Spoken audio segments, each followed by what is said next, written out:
Maria do Carmo Marino Schneider é formada em letras e autora de vários livros.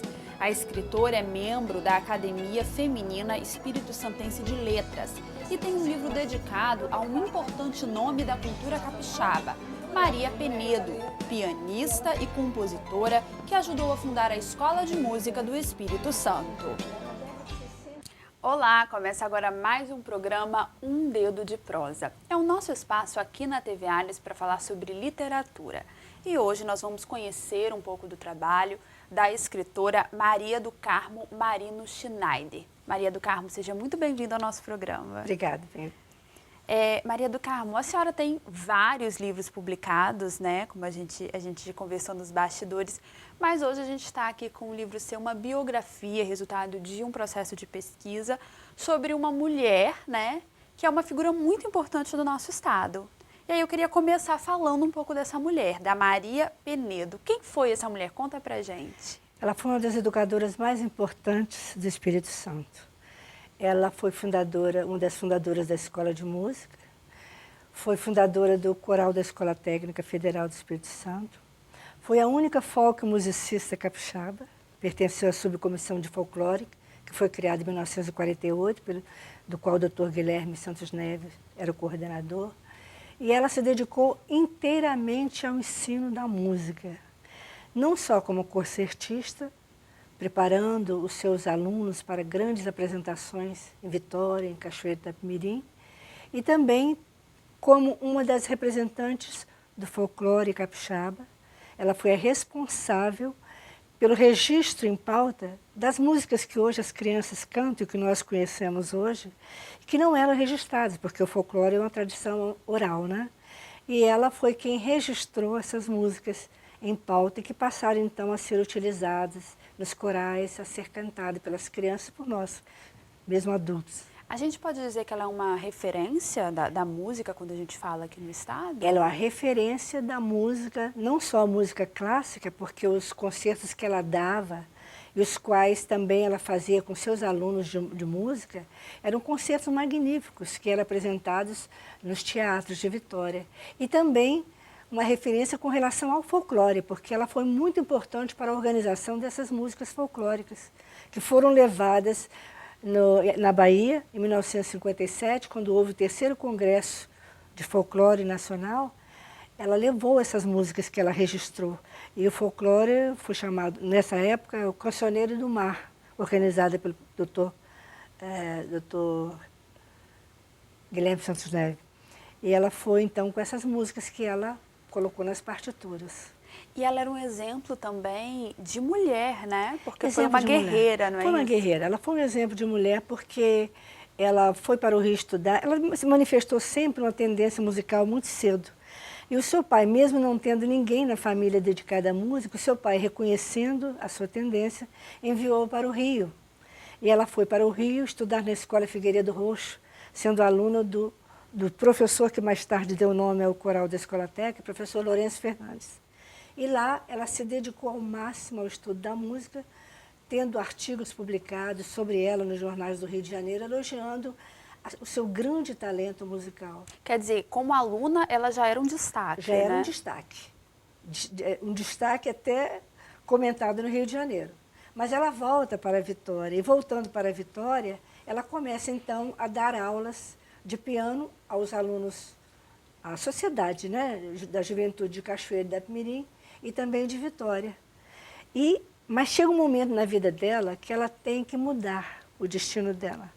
Porque 2 anos após o seu regresso à Vitória, em 1928, ela regressa em 26, seu pai manda buscar o piano Bosendorff para ela, importa um piano, mas 2 anos após a chegada dela, o pai morre.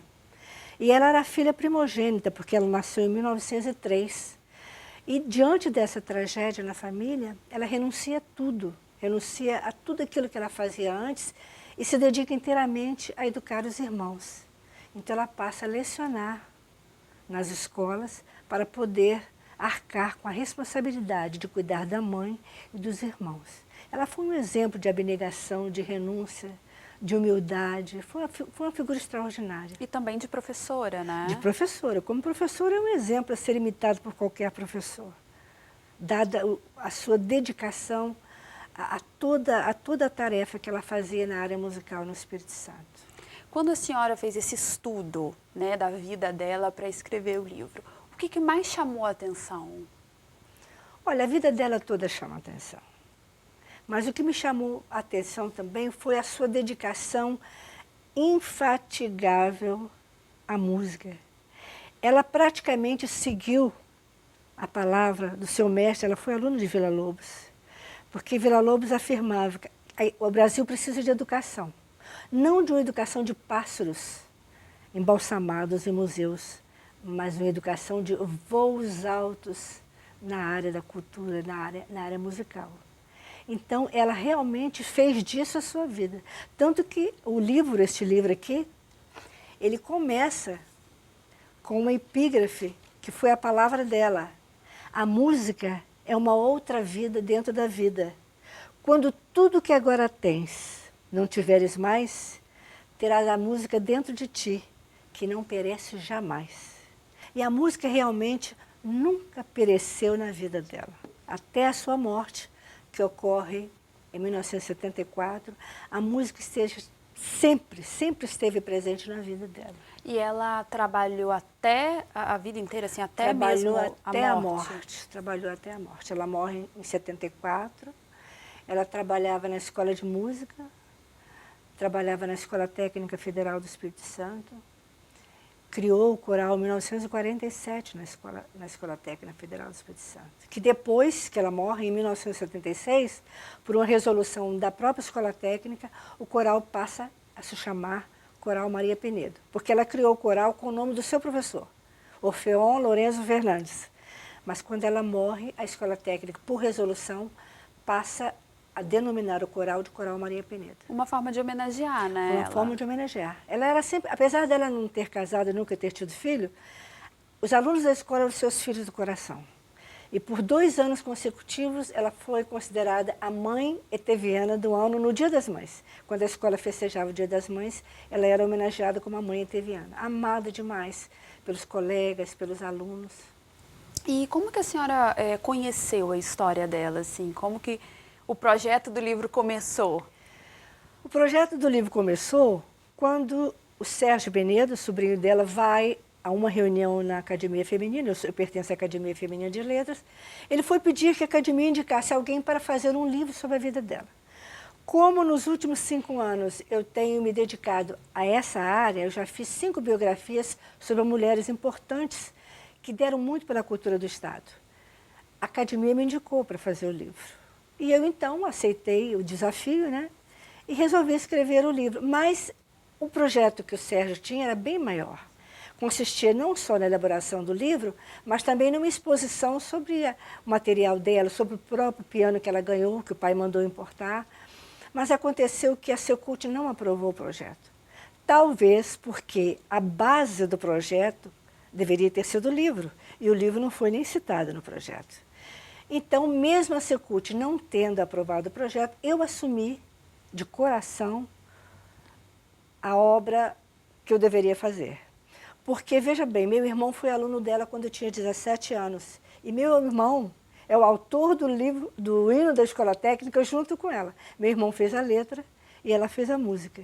Então, a família da senhora já tinha um certo conhecimento de quem era, né, a figura dessa mulher. Já tinha conhecimento. Eu sabia da importância dela. Por isso que eu abracei com muito amor o trabalho, a realização da obra.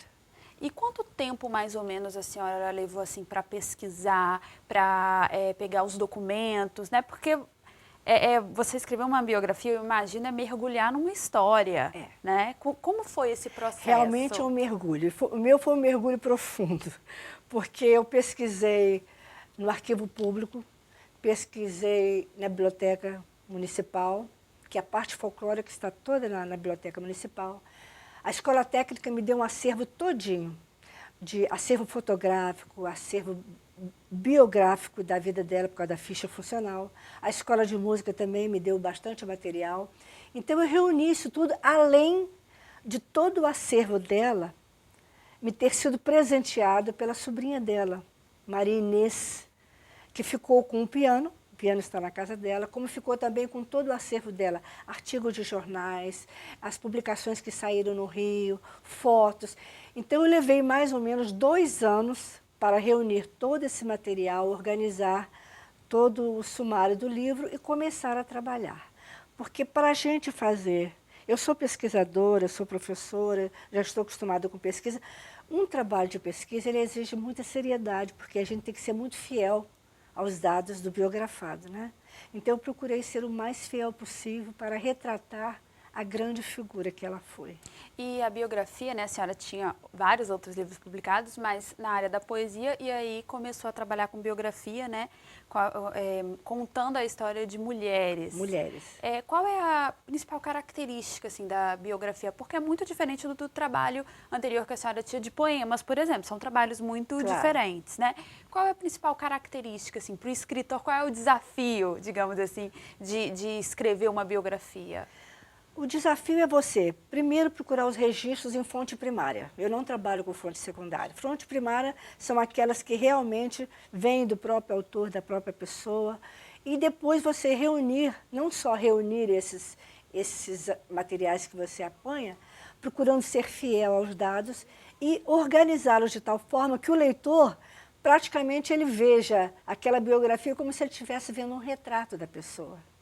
Então, você tem que ter uma maneira muito específica de trabalhar, que é diferente da poesia, né? A poesia é inspiração, a poesia sai do coração, assim, de forma, às vezes, muito espontânea, né? A minha poesia, pelo menos, é assim.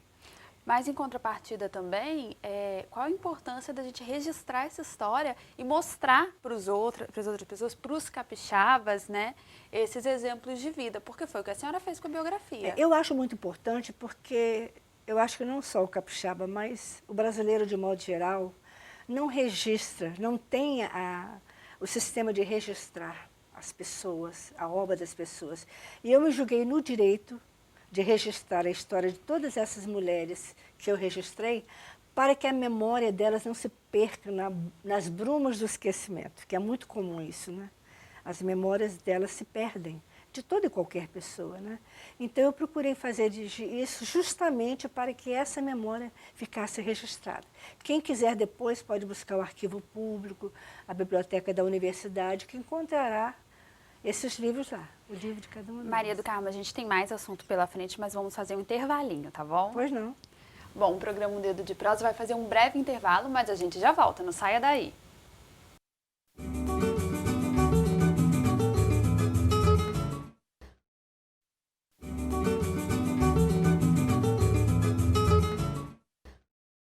Estamos de volta com o segundo bloco do programa Um Dedo de Prosa.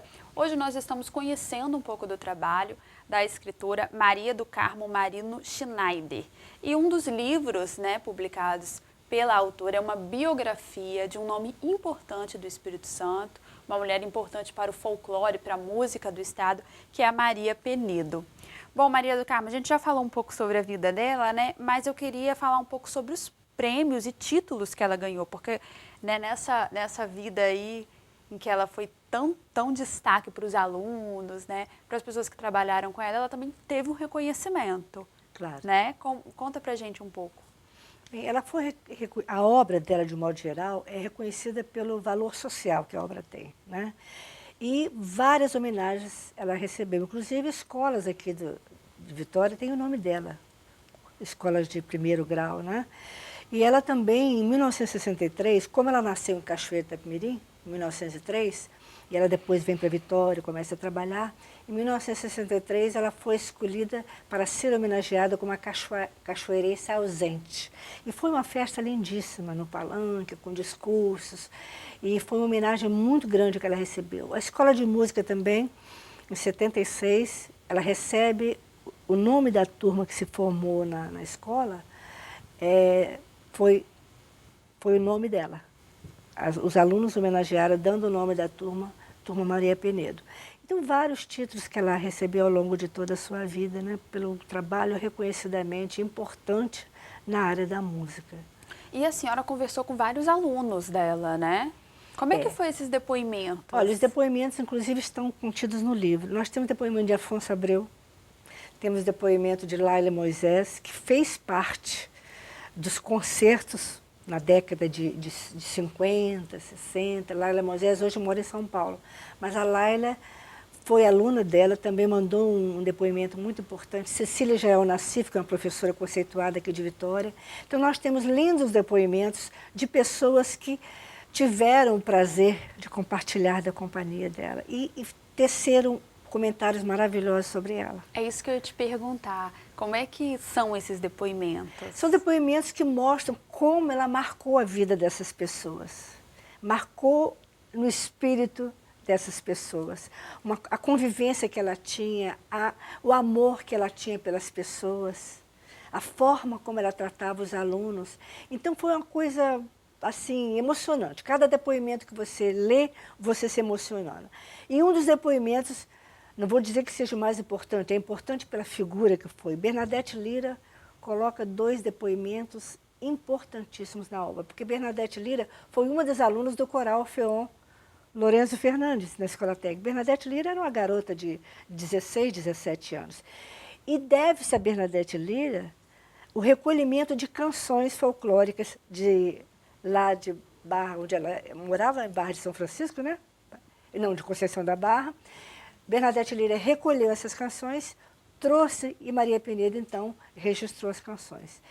E também, como aluna, Bernadette Lira coloca a importância que o Orfeon teve na sua vida, como aluna e como pessoa que compartilhou, que teve a felicidade de compartilhar momentos belíssimos com Maria Penedo. Maria do Carmo, como foi a entrega desse livro para essas pessoas, para a família? Eu imagino que deve ter sido muito emocionante. Foi bastante emocionante. Veja bem, como eu afirmei no início, o livro ele não foi aprovado pela Secult, mas a Escola de Música me deu um presente.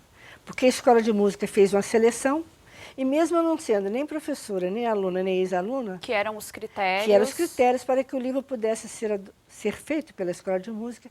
A Escola de Música me presenteou com a entrada no concurso como uma das ganhadoras do concurso. Um exemplo da importância também da figura, né, da Maria Penedo. Claro, e de uma forma assim, muito bonita, em dezembro, finalzinho agora de 95, o livro já estava pronto, a Escola de Música fez o livro, e então me chamou para fazer um lançamento íntimo, né? Não foi um lançamento grande que eu fiz, foi para a escola, para os alunos, para os professores e para a família.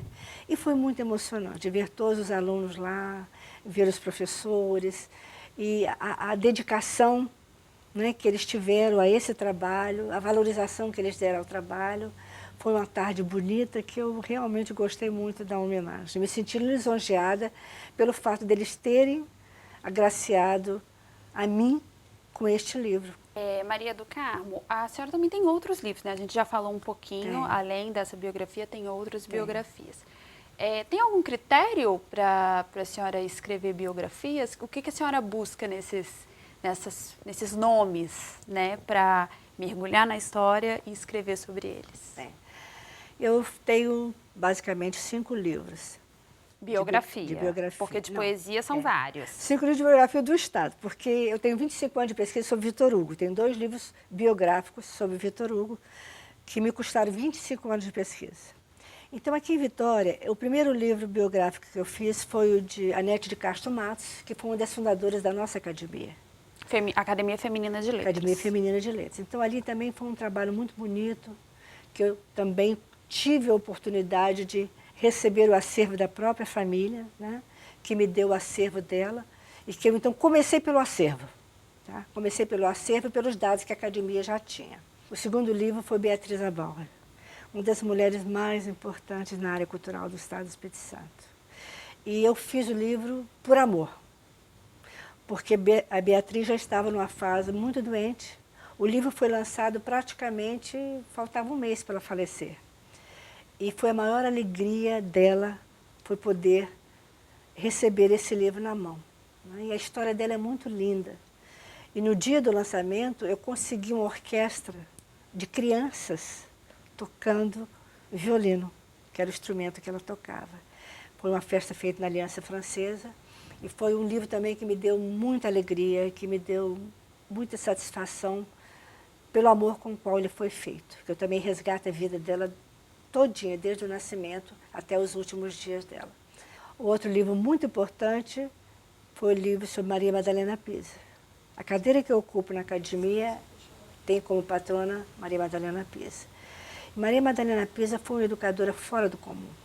Ela foi a fundadora do Colégio Padre Anchieta, do qual ela foi diretora durante 14 anos. Foi a primeira secretária de educação mulher, na década de 40. E durante toda a sua vida, ela também se dedicou, foi outra mulher também que renunciou à sua vida particular, renunciou ao seu desejo de ser mãe, de ser esposa, de ter uma família, para a educação. E ela foi realmente uma figura notável na área de educação. E eu fiz o livro mais, não só para homenageá-la, também como uma gratidão, porque ela foi minha professora quando eu era jovem. Durante o período que eu fui diretora da Escola Normal, ela foi um dos últimos anos em que ela foi professora da Escola Normal, eu já era diretora, e convivi com ela durante muito tempo. E foi dela que eu praticamente herdei essa vontade de ser como ela, uma professora de uma classe muito grande, de uma educação muito grande, de uma sensibilidade muito grande e de um amor enorme à educação. Ela foi praticamente o meu exemplo como educadora, que eu procurei seguir a vida toda. Vejo nela um exemplo de mulher que deve ser seguido por toda mulher. E a senhora deu aula há muitos anos, né? Muitos anos. Eu fui professora da Escola Normal, do Instituto de Educação. Eu fui a primeira diretora do Instituto de Educação e dirigi a Escola Normal e o Instituto de Educação ao mesmo tempo. Simultaneamente, eu dirigi as duas escolas. Fui professora da Universidade Federal do Espírito Santo até me aposentar. Me aposentei em 91 e depois continuei dando cursos de pós-graduação na Universidade Federal do Espírito Santo.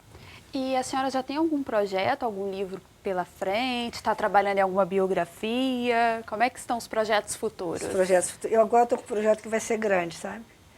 É um projeto em que eu estou resgatando todos os autores brasileiros, desde o século XVIII, que retrataram em seus poemas a espiritualidade. A espiritualidade que eu estou definindo como aquela relação do homem com o absoluto, independentemente da religião professada. E tenho encontrado coisas maravilhosas. E este livro está pela metade, porque, sendo desde o século XVIII, eu preferi usar como critério a colocação dos autores por ordem alfabética. Aí eu contextualizo o autor na época em que ele viveu, eu coloco um retrato do autor, coloco a obra e faço uma análise da obra à luz daquilo que eu proponho como espiritualidade, em todos os sentidos. E tem sido um trabalho que tem me enriquecido muito. Mas não são só capixabas. Não, é a literatura brasileira de um modo geral, desde o século XVIII. Então já vou aproveitar e já vou deixar o convite para que a senhora retorne com as novidades. Se Deus quiser, assim que tiver tudo pronto, eu volto. O nosso programa está chegando ao fim. Eu quero agradecer muito a sua presença aqui no nosso programa, deixar as portas abertas para que a senhora retorne sempre. Eu é que agradeço a oportunidade da apresentação do trabalho, vou continuar trabalhando enquanto eu puder, nessa área de literatura que é a área que realmente eu gosto muito. Obrigada. De nada. Bom, o programa Dedo de Prosa de hoje fica por aqui, mas você pode nos enviar sugestões. Nosso e-mail é tvalice.es@gmail.com. Eu agradeço a sua companhia e continue sempre com a nossa programação aqui na TV Alice, o seu canal cidadão.